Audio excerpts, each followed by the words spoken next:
یہ لوگوں کی اپنی خواہشات ہیں، زبان پہ جو کہہ دیے لوگ وہی مان گئے۔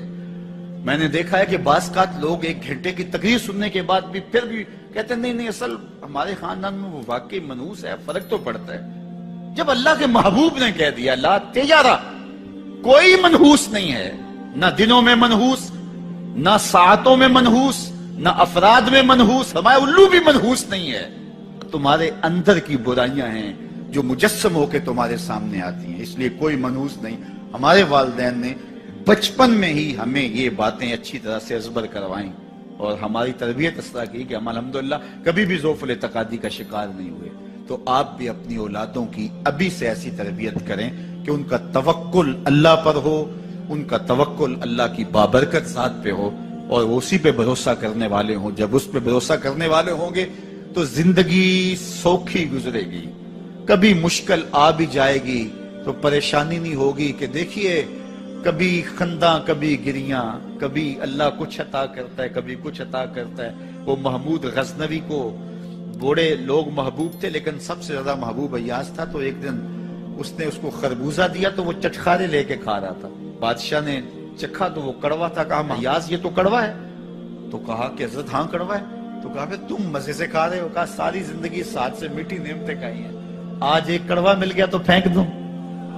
جب اس پہ توکل ہوگا تو کبھی تکلیف آئے گی تو بندہ کہے گا کوئی بات نہیں، جے سونا میرے دکھ وچ راضی تے میں سکھ نو چلے ڈاواں، تو بندہ کہے گا ٹھیک ہے کوئی بات نہیں ہے، یہ اس پہ بھی میں خوش ہوں۔ تو جب توکل اس پہ ہوگا تو پھر بندہ اس تکلیف میں بھی لذت لینے کا راستہ نکال لے گا۔ اور اگر یہ ہو کہ اس منحوسہ کی وجہ سے یہ سب کچھ ہوا ہے، پھر کچیچیاں چڑھیں گی اس کے اوپر کہ اس نے یہ کیا ہے، مار ہی دوں، قتل کر دوں، اس کو چھوڑوں نہ، زمین پہ رہنے کا حق ہی چھین لوں اس سے کہ اس منحوسہ کی وجہ سے یا اس منحوس کی وجہ سے یہ ہوا ہے۔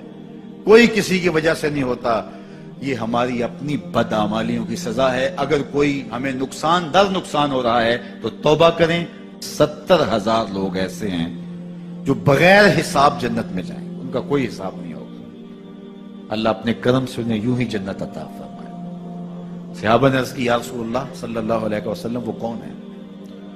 تو آقا کریم نے شرف میں کانو لا یکتوون، یہ وہ لوگ ہیں جو اپنے جسم پہ داغ نہیں لگاتے، مخصوص نشان جسم پہ لگا لیتے ہیں، یہ فلاں بزرگ کی نشانی ہے، یہ فلاں جو ہے وہ شہید کی نشانی ہے۔ اللہ نے جب تمہیں سالم الاعضاء پیدا کیا ہے تو اپنے بدن کو تم کیوں نشانی، اس نے ساری نشانیاں لگائی ہیں، اس کی نشانیاں اتنی پکی ہیں کہ اس نشانیوں میں فرق بھی نہیں لگتا نا۔ یہ تمہارے انگوٹھے کی نشانی ہے، 6 ارب انسانوں کو لے آؤ اور نشان انگوٹھا لے آؤ، کسی ایک کا بھی نہیں ملے گا۔ یہ نشانی تمہارے رب نے لگائی۔ جیسی صورت تمہاری ہے ایسی صورت کسی اور کی نہیں بنائی، تمہیں منفرد بنایا اس میں۔ پوری کائنات میں سارے لوگ تمہارے جیسے ہیں لیکن تم پھر بھی الگ دکھائی دیتے ہو۔ سب کی 2 آنکھیں، سب کا ناک، سب کے ہونٹ، سب کا رنگ ملتا جلتا، لیکن سب کی شکلیں الگ ہیں۔ یہ زید ہے، یہ بکر ہے، یہ عمر ہے، یہ آس ہے، یہ فلاح ہے۔ دوسرے وہ ولا یسترقون، اور وہ رکیہ نہیں کرتے، یہ چھو منتر جادو ٹونا ہر وقت عاملوں کے پاس بھاگے پھرتے ہیں اور وہ انہیں جو ہے وہ غلط سلط ٹوٹ کے ٹونے بتاتے ہیں اور وہ کرتے رہتے ہیں۔ عجیب لوگوں کے نفسیات ہوتے ہیں، صبح سے لے کر شام تک اسی چکر میں رہتے ہیں اور پھر ساری زندگی ان توہمات سے نکل ہی نہیں پاتے۔ اللہ نے تمہیں پیسے دیے ہیں، نئی گاڑی تم نے خریدی ہے، چھوٹے بچے کا جوتا کیوں باندھ دیا آگے تم؟ جوتا باندھنے سے اگر یہ ایکسیڈنٹ سے، حادثے سے گاڑی بچ سکتی ہوتی ہے تو پھر پاکستان کے جتنے پی آئی اے کے جہاز ہیں سب پر باندھ دینا چاہیے، سب پہ جوتے لٹکے ہوئے ہوں۔ عجیب تم نے فلسفہ تراشا، کسی نے جو ہے وہ کالی رنگ کی پٹی باندھ دی نیچے، اس سے اس کو نظر نہیں لگے گی۔ گھوڑے کے پاؤں کے نیچے جو کھری لگی ہوئی ہوتی ہے، کچھ لوگوں نے اپنے گھروں میں وہ باندھی ہوئی ہوتی ہے کہ اس سے ہمارے گھر کے اندر کوئی مصیبت نہیں آئے گی، کوئی تکلیف نہیں آئے گی۔ کسی نے ہنڈیا اپنے گھر کے اوپر الٹی رکھی ہوئی ہوتی ہے، یہ ہنڈیا بچا لے گی، اور میاں ہنڈیا کیا بچائے گی تجھے؟ اللہ کے قہر سے کچھ نہیں بچا سکتا۔ جب تمہارے اوپر کوئی مصیبت نازل ہونی ہے تو کچھ نہیں بچا سکتا۔ اگر بچنا چاہتے ہو تو پھر اللہ سے استغفار کرو، اللہ تعالیٰ کی تسبیح کرو، اللہ کی تحلیل کرو، میرے حضور پہ درود پڑھو، پھر دیکھنا کہ مصیبتیں ٹلتی ہیں یا نہیں ٹلتی۔ تو یہ خام خواہ کے رکیے اور یہ عامل لوگ جو ہیں ان کا تو کام ہی یہی ہے. ان کا کام چلتا ہے لوگ ذوف الاعتقادی میں مبتلا رہے ہیں اور یہ کہہ دیتے ہیں کہ آپ کے خاندان میں ایک منحوس عورت ہے, یہ اس کا کیا ہوا ہے, تو کوئی نہ کوئی منحوس تو پہلے ہی انہوں نے طے کر رکھی ہوتی ہے, فوراً ذہن وہاں جا کلک ہو جاتا ہے. اس کا نون سے نام شروع ہوتا ہے, اس کا کاف سے نام شروع ہوتا ہے, اس کا جیم سے نام شروع ہوتا ہے, تو پورے خاندان میں کسی کا نام کاف, نون یا جیم سے تو شروع ہوتا ہی ہوگا, یا دوستوں میں, تو فوراً ذہن جو ہے ادھر منتقل ہو گیا. اب یہ بابا جی نے بتا دیا ہے, ہاں ہاں ہاں اس نے یہ بات کی تھی, کچھ باتیں یاد آنے لگی, اس کاف سے شروع ہونے والے نام کے ساتھ نفرت پیدا ہو گئی. اس بابے نے نفرت کا کاروبار کیا ہے. اس نے تو 100 روپے 200 روپے لے لیے, لیکن دو انسانوں کے اندر نفرت ڈال دی. اس کا گریبان کل قیامت کے دن پکڑا جائے گا. ان ملنگوں کے پاس, ان ذوف الاعتقادی کو پھیلانے والوں کے پاس کبھی نہ جاؤ. تمہیں مصیبت پڑی ہے, تمہیں لگ رہا ہے کہ شاید میرے اوپر جادو ہے, تو پڑھو نا سورہ بقرہ, جادو جڑ سے اکھڑ جائے گا. 40 دن اپنے گھر میں سورہ بقرہ پڑھو, برکت ہوگی. کہتے ہیں مولوی صاحب 40 دن تو نہیں پڑھی جا سکتی, 2.5 پارے, ہمیں کوئی تعویذ ہی کر دے. ہم شارٹ کٹ چاہتے ہیں نا, روزانہ صبح 2.5 پارے سورہ بقرہ پڑھے, یہ تو ہم سے نہیں پڑھی جائے گی, تو آپ کوئی تعویذ ہی لکھ دیں. کاروبار میں برکت نہیں, میں کہتا ہوں پڑھو نا سورہ واقعہ, 3 رکوع ہیں, برکت ہوگی. ہم کہتے ہیں ہمیں تعویذ ملنا چاہیے, بس وہ ہم گلے میں رکھ لیں, بٹوے میں رکھ لیں, پرس میں رکھ لیں, اور ہمارا کام ہو جائے, ہمیں کچھ بھی نہ پڑھنا پڑے, ہمیں وضو تک نہ کرنا پڑے, نماز نہ پڑھنی پڑے, اور برکت ہو جائے. ایسے برکت تو نہیں آتی. بیٹے کی شادی کی, بہو گھر لائے, ابھی 2 دن نہیں گزرے تھے, کاروبار میں نقصان ہو گیا, یا گھر کا کوئی فرد فوت ہو گیا, یا کوئی جانور مر گیا, تو کہا کہ یہ منحوسہ آئی ہے, تو ہمارا یہ نقصان ہو گیا.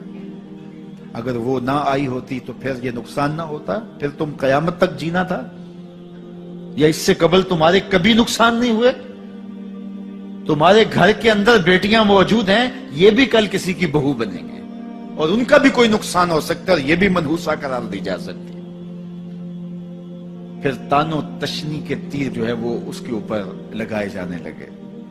کتنی زیادتی ہے, کتنا ظلم ہے, کسی کا دل توڑنا, کسی کا دل دکھانا, کسی کو منحوس قرار دے دینا. از خود تمہارے پاس کیا سند ہے؟ تمہیں الہام ہوا ہے؟ کیا حجت ہے, کیا دلیل ہے تمہارے پاس کہ کسی کو تم نے منحوس قرار دے دیا؟ کتنا مکار ہے انسان, اپنی بدعمالیوں کو, اپنی نیت کے کھوٹ کو, اپنی نیت کی کوتاہیوں کو, اپنی سستیوں کو, اپنے عمل کی کمیوں کو دوسرے کے اوپر مڑ دیتا ہے. کاروبار تو نے صحیح نہیں کیا, نقصان ہو گیا. صبح 12 بجے اٹھ کے تو گھر سے جا رہا ہے اور نقصان ہو گیا. تو نے 2 نمبر مال بیچا, آج پکڑا گیا اور نقصان ہو گیا. تم نے ٹیکس نہیں دیا, تم نے زکات نہیں دی, تم نے دروازے پہ کھڑے ہوئے سائل کو جھڑکا, نقصان ہو گیا. یہ تمہارے پاپ ہیں جو مصیبت بن کے تمہارے سامنے آتے ہیں. یہ تمہاری بے تدبیریاں ہیں, تمہاری ناحکمتیاں ہیں, یہ تمہاری بے احتیاطیاں ہیں, یہ تمہارا تکبر ہے, یہ تمہارا غرور ہے, یہ تمہارا عجب ہے, یہ تمہاری ریاکاری ہے, یہ تمہاری خیانت ہے, یہ تمہاری دھوکہ بازی ہے, یہ تمہارے قلب کے اندر چھپی ہوئی نفرت ہے, جو آج تمہیں مصیبت بن کے جس کا سامنا کرنا پڑ رہا ہے. یہ تمہارے اندر کے عیب ہیں جو مجسم ہو کے تمہارے سامنے آئے. اللہ تعالیٰ نے قرآن مجید میں ارشاد فرمایا, وَمَا أَصَابَكُم مِّن مُّصِيبَةٍ فَبِمَا كَسَبَتْ أَيْدِيكُمْ. جو تمہارے اوپر مصیبت آتی ہے وہ تمہاری اپنی کرتوتوں کی وجہ سے آتی ہے. بیماری آئی تمہارے پرہیز نہ کرنے کی وجہ سے آئی. بیماری آئی تمہارا زیادہ کھا لینے کی وجہ سے آئی. بیماری آئی تمہارا نامناسب غذا لینے کی وجہ سے آئی. بیماری آئی وقت پہ سوئے نہیں, وقت پہ اٹھے نہیں, تم نے کسی سے زیادتی کی. بیماری تمہاری بدعمالیوں کی سزا ہے. مصیبت کا آنا, تکلیف کا آنا تمہاری بدعمالیوں کی سزا ہے. اور منحوسہ یہ خاندان کی خاتون ہے. تو یہ دوسرے کے اوپر مڑ کے اپنی کوتاہی, اپنی غلطی دوسرے کے اوپر لگا دی اور اس کو منحوس قرار دے دیا. اگر کسی کا کام تمہیں دیکھ کر کے اچھا نہ ہو تو پھر تم بھی منحوس قرار پائے نا. اگر آج تم کسی کی بہن کو, کسی کی بیٹی کو منحوس قرار دیا ہے اور خاندان کے اندر اس کو منحوس مشہور کر دیا ہے, تو اگر کوئی یہ مشق تمہاری ماں پہ کرے, تمہاری بہن کو منحوس قرار دے دے، تمہاری بیٹی کو منحوس قرار دے دے، تو تمہارے دل پہ کیا گزرے گا؟ یہ کتنا ظلم ہے، کتنی بڑی زیادتی ہے کہ آج خود کسی کو منحوس قرار دے دیا۔ کوئی منحوس نہیں ہے، کوئی لمحہ منحوس نہیں ہے، کوئی شخص منحوس نہیں ہے، کوئی وقت منحوس نہیں ہے، کوئی گھڑی منحوس نہیں ہے۔ مصیبت کا آنا، تکلیف کا آنا تمہاری بدعمالیوں کی سزا ہے۔ لیکن قرآن نے کیا خوب بات فرمائی، وَيَعْفُو عَنْ كَثِيرٍ، ابھی تو بہت ساری باتیں ہم معاف ہی کر دیتے ہیں۔ تم نے کوئی گناہ کیا، پھر تمہارے ہاتھ اٹھ گئے، ہم نے معاف کر دیا۔ تم نے کوئی گناہ کیا، تم نے صدقہ کیا، ہم نے معاف کر دیا۔ تم نے کوئی گناہ کیا، تم نے سجدہ کیا، ہم نے معاف کر دیا۔ تم نے گناہ کیا، تم نے وضو کیا، ہم نے سارے گناہ جھاڑ دیے۔ تو کچھ اعمال ایسے ہیں کہ جن کی سزا بھگتنی پڑتی ہے، لازم، لیکن زیادہ عمل ایسے ہیں اللہ فرماتا ہم زیادہ یوں ہی معاف کر دیتے ہیں۔ اور اگر ہم سارے معاف نہ کریں تم چل ہی نہ سکو، زندگی تمہاری گزرے ہی نہ، اتنی مصیبتیں تمہارے اوپر ٹوٹ پڑیں، لیکن تم وہ منحوسہ کو قرار دے کے اپنے اوپر سے ٹال رہے ہو، فلاں منحوسہ اس لیے سب کچھ ہو رہا ہے۔